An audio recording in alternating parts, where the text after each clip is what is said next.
Wednesday, the 13th of April, as we hurtle towards this year's royal wedding, a mosaic image of the pair made from love hearts has been unveiled. Yes.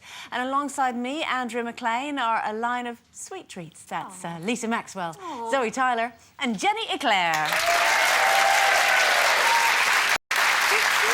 As usual, we have got a grade A lineup for you this lunchtime, accompanied by her beloved pooches. She's the broadcaster, presenter and voice of the well-loved radio show Woman's Hour. It's Jenni Murray. And be very afraid, winging her way here to add some spice to your lunchtime, complete with new bump, it's a scary Mel B.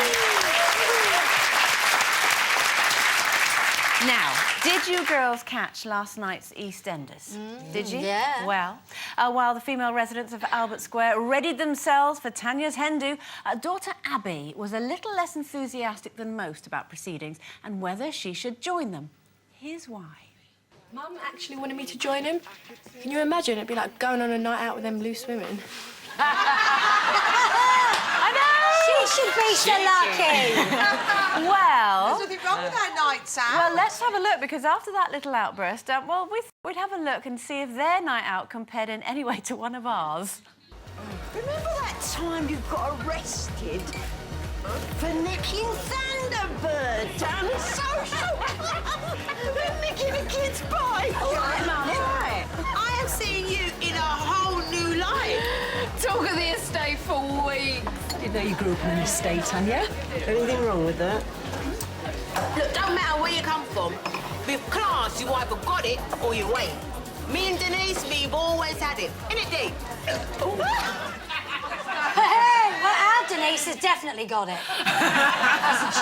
So that was, that was pretty much spot on. But do we think that, little Abby was right? Do you think that going clubbing with your elders is a bit naff? Well, yeah. You don't think so? I think there comes a point where going out with your mum is quite, like, maybe once is all right because people think, oh, what a lovely girl, she's taken her mum out for the night. Yeah. But actually, it's quite divisive as well because it's quite a good pulling technique. Taking your mum out? Yeah, because people think you're not on the pool because you're with your mum. But actually, people come over and talk to you because they feel safer because they think, you're not going to hit on them, but actually you are about to. But you look so little and sweet. It makes you sound like actually you're like a predator. You're not going to hit on them. Back in the day, I was quite territorial in my nightclubbing days. In fact, I used to go club until I was 33.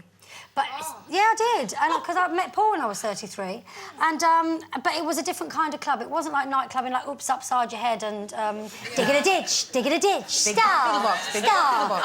I don't know that song. It was a kind of ravey kind of time. It's more of a sort of media club, so I thought it was more like work and a bit more grown up. But that's quite late though, Lisa. Stop clubbing. Yeah, dancing, we're not a different kind of clubbing. You had a dance. Yeah. So did you like a bit of clubbing? Oh, I did, but I burnt myself out very early. I started early and finished quite early. I do that. I'm normally home by 10. Yeah, 10 years before you did, I think. I loved it. My friend Tina and I used to go to the Dome nightclub in Birmingham about 4 nights a week. And we thought with the bee's knees. Over my dead body would anyone over the age of 30 be coming with us? Let me tell you, it was my domain. It was our domain. We thought we were honestly, queen bees. We'd walk in, we'd miss the queue because we knew all the bouncers, and then we were so cool. We used to stand in the DJ box all night, thinking we were the coolest because we knew the DJ. And we just got off on that, Our egos were massive, but it was all about getting ready, and I think it's getting ready was often the best bit of going clubbing, wasn't it? It used to start on a Wednesday to go out on a Saturday. and the first thing that went on was the Carmen Curlers. And I spent so much time getting ready that when I was 15, by the time I went out, I looked like a 36-year-old divorcee, But when you say predatory, I was like a shark cruising around, sniffing for fresh blood, And I used to hunt by myself quite a lot. I was quite reckless and promiscuous, I have to say. You went to a nightclub on your own to pull? Yes, yes. I did too. That's brave. When I was a drama student, yes, I used to sort of cruise around Manchester going to several... This is a dreadful thing. People get to know you, don't they? Yes, but this is the worst thing I used to do. I used to pretend to faint. And you'd get a brandy.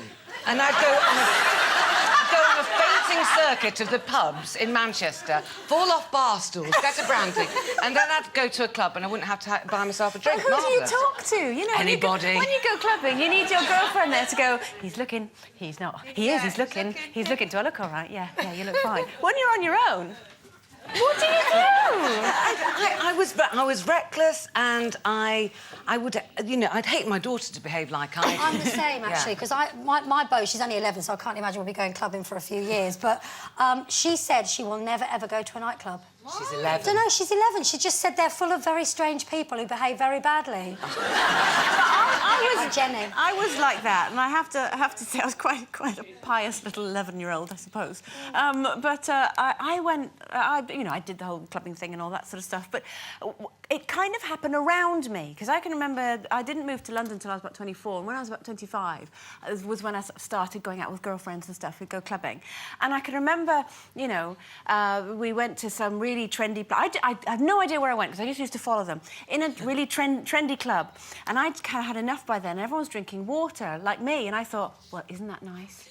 Isn't that lovely? There's no pressure on anyone, you know, to get really drunk. They all had their little bottles of water. I didn't know they were taking other things. That went right over my head. And I remember we were in a... I know. Digging a ditch, digging a ditch. I just thought, isn't everyone smiling?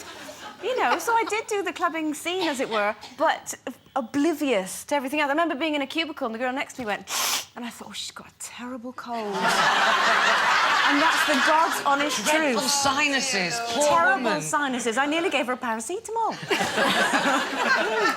Now, have you got some stories of disco debauchery to share? Is clubbing just as good when it crosses generations?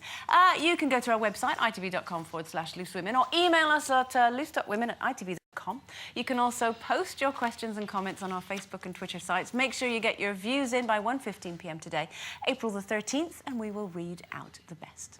OK, we're going to take a quick break, but still to come, we'll be asking if it's a woman's duty to step in if they suspect a friend has become a victim of domestic violence. See you in a bit.